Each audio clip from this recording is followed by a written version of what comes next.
Hello दोस्तों, मेरा नाम है सचिन कुमार और आप देख रहे हैं भाई एस का गुरुकुल यूट्यूब चैनल को। दोस्तों, आज की वीडियो में चलिए समझते हैं चैप्टर नंबर 1 को, यानी यूनिट नंबर 1 को, जो कि हमारा भाई राजनीति क्या है। ठीक है दोस्तों। ठीक है दोस्तों, इससे पहले हम इसका पार्ट 1 वीडियो बना चुके हैं, यानी इस वाले चैप्टर का ये पार्ट 2 वीडियो है। ठीक है दोस्तों, अगर आप लोग इसका पार्ट 1 नहीं देखे हो तो उसको जरूर देख लेना। ठीक है, ऑलरेडी चैनल पे अपलोडेड है। ठीक है दोस्तों, ये वाला चैप्टर हमारी इस वाली बुक से है। ठीक है, जिसका नाम है भाई BPSC। ठीक है, BPSC। ठीक है, BPSC 131। ठीक है दोस्तों, चलिए दोस्तों अब फाइनली कर देते हैं वीडियो को शुरू और समझते हैं आज के पहले टॉपिक को। और देखो भाई, पहला टॉपिक आज का हमारा ये है कि वैधिकरण पर मैक्स वेबर के विचार। ठीक है, यानी मैक्स वेबर करके कोई एक आदमी है जिसके कुछ विचार हैं। ठीक है, किस पे? हमारे वैधिकरण पर। ठीक है, किसके ऊपर? वैधिकरण के ऊपर। तो देखो, वैधिकरण क्या होता है, चलिए हम समझते हैं, डिटेल से समझेंगे सारा। तो समझे पहले कि जो मैक्स वेबर आदमी है, ये आदमी कहाँ से है? तो ये वाला जो आदमी है ये आता है भाई हमारे जर्मनी से। कहाँ से? जर्मनी से। तो ये हो गया भाई जर्मन समाजशास्त्री। क्या है ये? जर्मन का एक समाजशास्त्री है। ठीक है, एक सोशोलॉजिस्ट है। कहाँ का? जर्मन का रहने वाला है। तो इन्होंने कुछ सिद्धांत भी दे रखे हैं, जिसका नाम है भाई वैधिकरण का सिद्धांत, जो कि राजनीति के ऊपर क्या है, एक समकक्ष अपने कसता है। ठीक है, अपने हथकंडे कसता है, जिसमें कि है परंपरागत वैधता। परंपरागत वैधता में क्या है कि जो चीज़ें ट्रेडिशनल रूप से परंपरागत रूप से चली आ रही हैं। ठीक है, जैसे कि जो शासन की जो पद्धति है, इससे पहले ये, इससे पहले ये, फिर इससे पहले ये। ठीक है, इस तरह से इसको कहते हैं हम परंपरागत वैधता, यानी एक के ऊपर दूसरा निर्भर रहता है। ठीक है दोस्तों, ये परंपरागत रूप से चला हुआ आ रहा है। ठीक, और इसके बाद में करिश्माई वैधता। करिश्माई वैधता में ये होता है कि कभी भी सडनली कोई भी नया करिश्मा हो गया तो उसको कहते हैं करिश्माई वैधता। ठीक, और देखो थर्ड वन है इसमें कि वैधानिक तर्क संगत वैधता। यहाँ पर क्या है, वैधानिक जो भी वैधानिक रूप से चीजें हो रही हैं कैसी हैं? तर्क संगत है। जो भी चीजें होंगी तर्कपूर्ण तरीके से होंगी। ठीक है, लॉजिकल बातें तो होंगी यहाँ पर। चलिए दोस्तों, अगला टॉपिक समझते हैं, जो कि हमारा भाई राजनीति विज्ञान का केंद्रीय सरोकार। राजनीति क्या है? राजनीति राजनीति विज्ञान का केंद्रीय सरोकार है। ठीक है, राजनीति विज्ञान का क्या है? केंद्रीय सरोकार। कैसे? चलिए समझते हैं इसको। तो राजनीति विज्ञान का क्षेत्र है। ठीक है, राजनीति क्या है? राजनीति विज्ञान का केंद्रीय सरोकार है। राजनीति क्या है? विज्ञान का केंद्रीय सरोकार है, क्योंकि यहीं से क्या, पावर यानी सत्ता।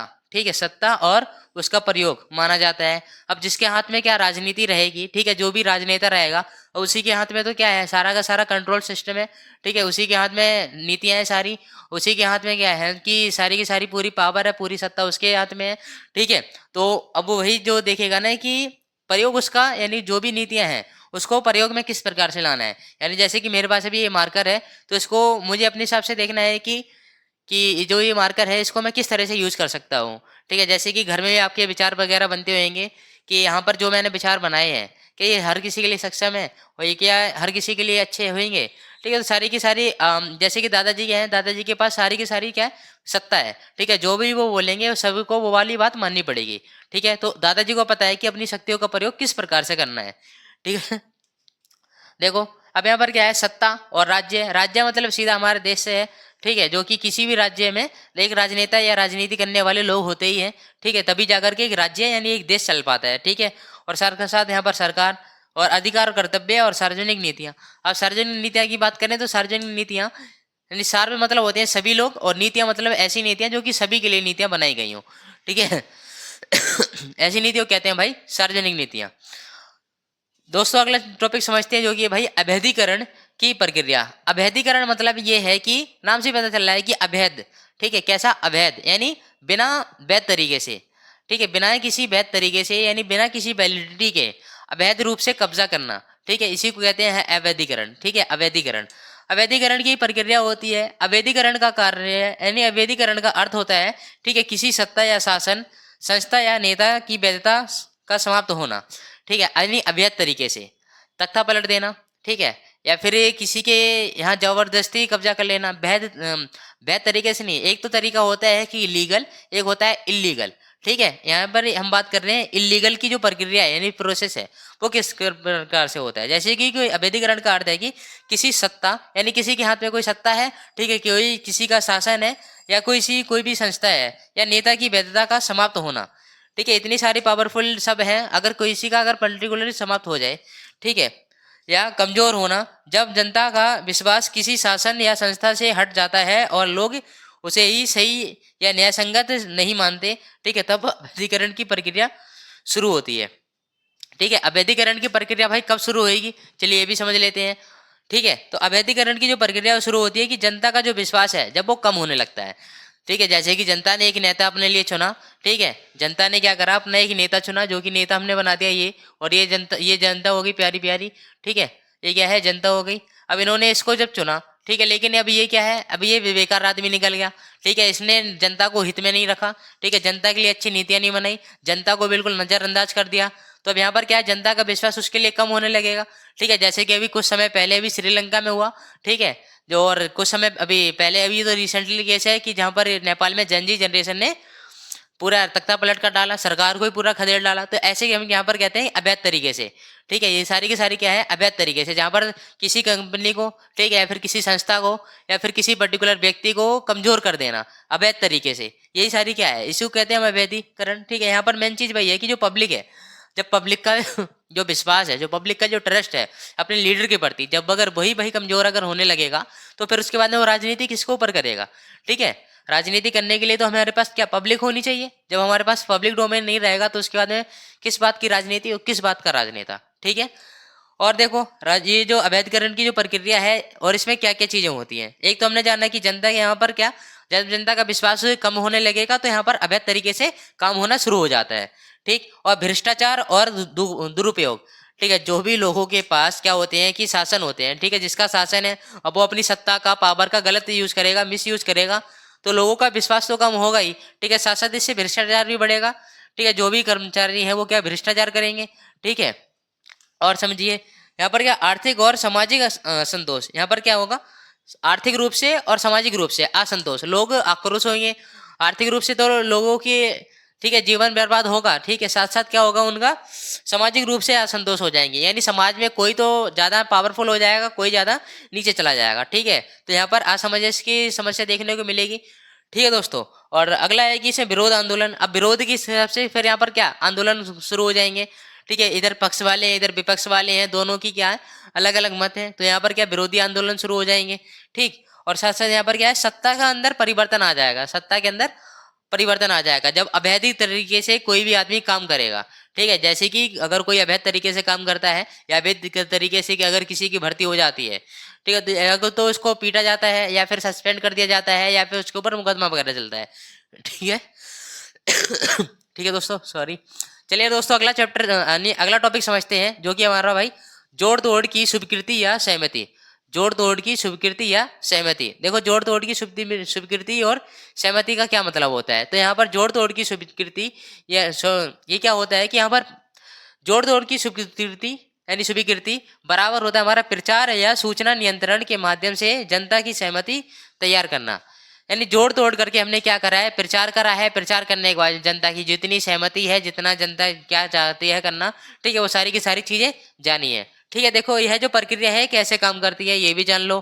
तो यहाँ पर क्या है, मीडिया का प्रभाव। मीडिया क्या करती है, किसी भी चीज का एडवर्टाइजमेंट करती रहती है हमेशा। जो भी कोई नया चीज होता है, ठीक है, आज के टाइम में तो मीडिया का काम बहुत ज्यादा हैवी हो गया है। ठीक है, क्योंकि हर जगह क्या है, मीडिया वाले आ चुके हैं, तो मीडिया वाले जो कर्मचारी हैं एक एक टॉपिक को बढ़िया तरीके से हाईलाइट करते हैं, छोटे से छोटे टॉपिक को भी कवर करने की कोशिश करते हैं। तो यहाँ पर क्या है, मीडिया का क्या प्रभाव रहता है। और साथ साथ जो प्रचार करने वाली जो कंपनी है, ठीक है, किसी भी चीज का क्या हमेशा प्रचार करती रहती है। ठीक, और यहाँ पर देखो सूचना का चयन। ठीक है, यहाँ पर क्या है, सूचना का चयन।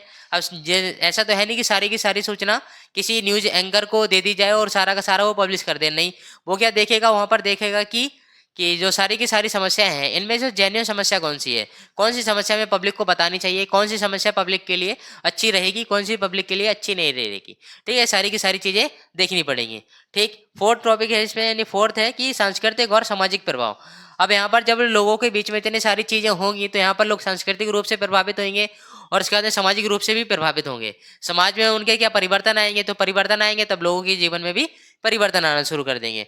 ठीक है, अब उदाहरण देखो, अगर किसी सरकारी नीति के पक्ष में मीडिया में लगातार सकारात्मक खबरें दिखाना। ठीक है, अगर कोई सरकारी, कोई मान लेते हैं कोई सरकार है हमारी, ठीक है, और कोई मीडिया कर्मी है, वो क्या कर रहा है, सरकार जो भी अच्छे काम कर रही है वो उन्हीं को दिखा रही है।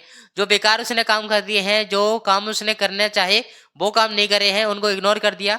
ठीक है, यह सारे का सारा हाथ किसके में, मीडिया के ऊपर होता है। ठीक है, आजकल की मीडिया आपको पता ही है किस प्रकार से काम करती है। ठीक, और देखो भाई, किसी युद्ध या बड़े राजनीतिक निर्णय को सही साबित करने के लिए प्रचार करना। ठीक है, कैसा प्रचार करना, जब प्रचार करते हैं तो जन जन लोगों तक क्या ये सारी की सारी खबरें पहुंच जाती हैं। ठीक है दोस्तों, और चलिए समझते हैं अगला टॉपिक। राज्य के प्रशासन के कार्मिक यानी अभिजात वर्ग, कोई भी राज्य यानी कोई भी देश के जो सबसे एलिट, ठीक है, जो सबसे हाई क्लास के जो लोग होते हैं, ठीक है, जो सबसे जिनके हाथ में पावर रहती है, जिनके हाथ में सत्ता रहती है, चलिए उनके बारे में समझ लेते हैं। तो राज्य प्रशासन के कार्मिक अभिजात वर्ग भय प्रभावशाली क्या है, प्रशासनिक समूह है जो सरकारी नीतियों का क्रियान्वयन यानी उनको लागू करता है। ठीक है, और प्रशासन के संचालन केंद्रीय भूमिका निभाता है। अब यहाँ पर जो भी एलिट वर्ग है, ठीक है, जो भी एलिट क्लास है यानी जो हाई क्लास है, ठीक है, जिनकी जैसे कि IAS IPS हो जाते हैं, वो इनके हाथ में क्या पावर रहती है। ठीक है, ये चीज़ों को लीड करते हैं, कहाँ पर किस तरह से विकास करना है, ये सारा का सारा इनके हाथ में रहता है। ठीक है दोस्तों, तो अभी इन्हीं के हाथ में क्या है कि क्यों जो भी नियम कानून बने हैं, ठीक है, और उनको किस प्रकार से लागू करवाना है, किस प्रकार से उनके ऊपर नियंत्रण रखना है, किस प्रकार से प्रशासन को बना के रखना है, ठीक है, ये और किस प्रकार से समाज में अनुशासन की व्यवस्था बनाकर रखना है, ये सारी की सारी कौन तय करता है, जो राज्य के जो कार्मिक यानी जो अभिजात वर्ग होते हैं, ठीक है, जो हाई क्लास के जो लोग होते हैं, ठीक है, उनके ऊपर ही सारी की सारी रिस्पॉन्सिबिलिटी होती है। ठीक है दोस्तों, चलिए समझ लेते हैं इनकी मुख्य विशेषताएं। ठीक है, तो इनकी मुख्य विशेषताएं ये है कि यहाँ पर क्या उच्च पद होता है। ठीक है, जैसे कि मैंने बताया कि यहाँ पर जो भी यहाँ पर वर्ग है यानी जो भी इस बड़े वर्ग में लोग रहते हैं, यानी सबकी जो कैटेगरी है कैसी हाई क्लास वाली है। जैसे कि इसमें आपका आ जाता है भाई IAS वगैरह आ जाते हैं, IPS वगैरह भी इसमें आ जाते हैं, जो भी हाई, ठीक है, RBI के लोग आ जाते हैं इसमें, जो कि क्या कर रहे हैं, देश को संचालन कर रहे हैं, देश की तरक्की में अपना योगदान दे रहे हैं। ठीक है, जैसे कि RBI के गवर्नर, ठीक है, क्या कर रहे हैं कि देश की में जो भी करेंसी है किस प्रकार से छापनी है, ठीक है, किस प्रकार से बैंकों के लिए नीतियां बनानी है, ये सारा का सारा इनके अंडर आता है। और IAS का काम आपको पता है क्या काम होता है, पुलिस का भी काम पता है आपको क्या काम होता है, ये सारा का सारा एक नॉर्मल बंदा तो नहीं कर पाएगा। तो यहाँ पर क्या एक पावरफुल बंदे की जरूरत चाहिए, ठीक है, जिसको हम कहते हैं अभिजात वर्ग। ठीक है, अभिजात वर्ग मतलब होता है कि जिनके हाथ में क्या पावर रहती है, जिनके हाथ में सत्ता रहती है। ठीक है दोस्तों, और यहाँ पर क्या है विशेष यहाँ पर योग्यता होती है और ट्रेनिंग होती है। यहाँ पर जो भी इतने सारे मैंने यहाँ पर 3-4 लोगों के नाम लिखे हैं, ठीक है, जैसे कि IAS हो गया, IPS हो गया, या फिर RBI, ठीक है, बैंक के कोई भी कर्मचारी, ये यहाँ पर इनकी जगह एक स्पेशल एक ट्रेनिंग होती है। इनके पास जो भी योग्यता होती है वो हाई क्लास की योग्यता होती है। ठीक है, और यहाँ पर क्या नीतियों का क्रियान्वयन यानी जो भी नीतियां हैं, ठीक है, उनको किस प्रकार से जो भी पॉलिसीज वगैरह बनाई है उनको किस प्रकार से लागू करना है, ठीक है, किस प्रकार से उनके ऊपर कंट्रोल करना है। ठीक है, ये सारी की सारी चीजें पता होती है किसको, अभिजात वर्ग को। और साथ साथ यहाँ पर क्या है प्रशासनिक विशेषज्ञता, यानी जो भी एडमिनिस्ट्रेशन है उसके अंदर क्या है स्पेशलिस्ट हो जाती हैं लोग। ठीक है दोस्तों, और इसी के साथ ये वाला चैप्टर आपका फाइनली पूरा कंप्लीट हो जाता है। दोस्तों वीडियो अच्छी लगी हो तो वीडियो को लाइक कर देना, चैनल को सब्सक्राइब कर देना और वीडियो को शेयर भी कर देना। चलिए मिलते हैं इसके नेक्स्ट यूनिट में, तब तक के लिए जय हिंद, वंदे मातरम।